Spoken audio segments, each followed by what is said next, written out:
about the Japanese stars right now. First one we're going to look at is Denon Premium. What did you make of him? Well, we haven't got a long show.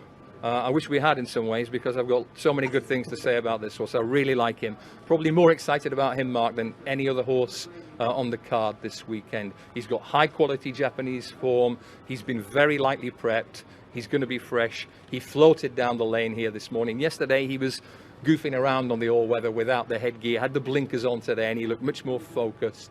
He's a high-quality horse who's ready to peak this weekend. I also like the fact that William Buick gets aboard this weekend. I think Denon Premium is a major Japanese chance in the Hong Kong Cup. You wouldn't know he hasn't travelled here before on his work this morning. Yeah, I think he's ready to produce perhaps the performance of his career. He represents the Almond Eye form. I thought he ran a great race for a long way in the 10-0 show last time. I will be very surprised if he's not ridden with more patience this time. I'll be even more surprised if he doesn't go close. A massive contender. Yeah, underselling him. I'm really excited about this horse. I think he's right among the best of an elite group of Japanese middle distance horses.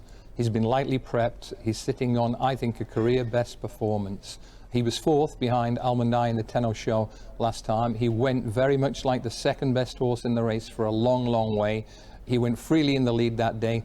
Buick's aboard this weekend. I think he'll get a more patient, economical, measured ride. I'm more excited about him as a prospect and as a betting prospect than any other horse on the entire card this weekend. All right, okay, all right, we'll come back to him in a second. I think we'll hear his name once more.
Minding Rock of Gibraltar and Yates, so she's already in select company. She'll be in exclusive company if she wins. And how can you put anyone off her? She's so consistent, she's so good, and she's so uncomplicated that if she gets in a scrap, she's very hard to beat. And to add to it, listening to Pat Keating, she sounds just like a darling as well. Yeah, and she looked really perky coming off the track, so all the signs suggest that she can produce a peak performance. If that's the case, she goes very, very close under Ryan Moore. They are the three runners from the O'Brien stable. Well, Ed Sadler wasn't the only keen onlooker at this morning's track work at Sha Tin. CEO of the Hong Kong Jockey Club, Winfred Engelbert Bresges, was on hand also. After track work, he addressed the media. As a cup, I still think that Magical will be the horse to beat. So I'm really delighted what I've found this morning.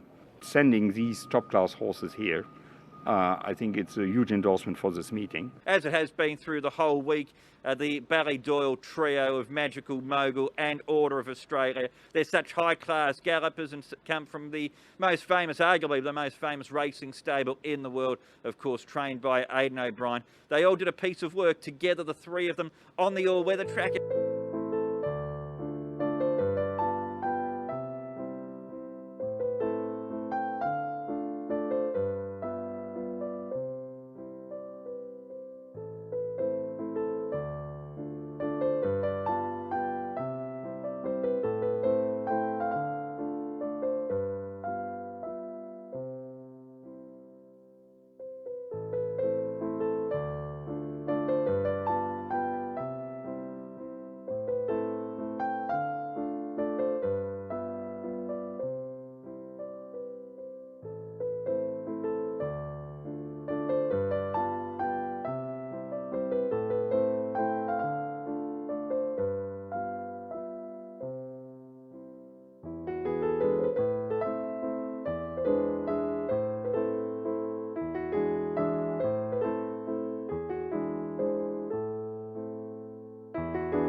One of the others then, Ed, Scaletti brings some top-class form, beat the subsequent ARC winner, runner-up in a group on its last start as well, on Champions Day at Ascot.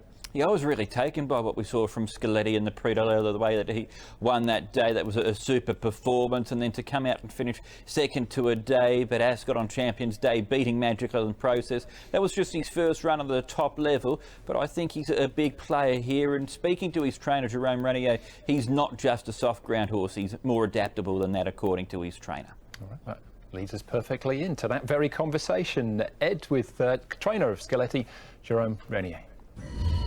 He has been beating the future ARC winner Satsas, and he's been winning the Prix de l'Air for the second time, and he's for the first try at the Group 1 level. He's been putting a big performance, finishing second to Adabe and beating Magical. But that was on quite sticky ground, and on Sunday that will be a different scenario. He'll be back on good ground, but he's been winning a 1 mile straight Group 3 in Deauville on really firm ground, and he raced, I think, in 1:35 over 1 mile straight, so that was a very good performance too. So we're very confident with him, as he's a really good horse, and he never disappoints you.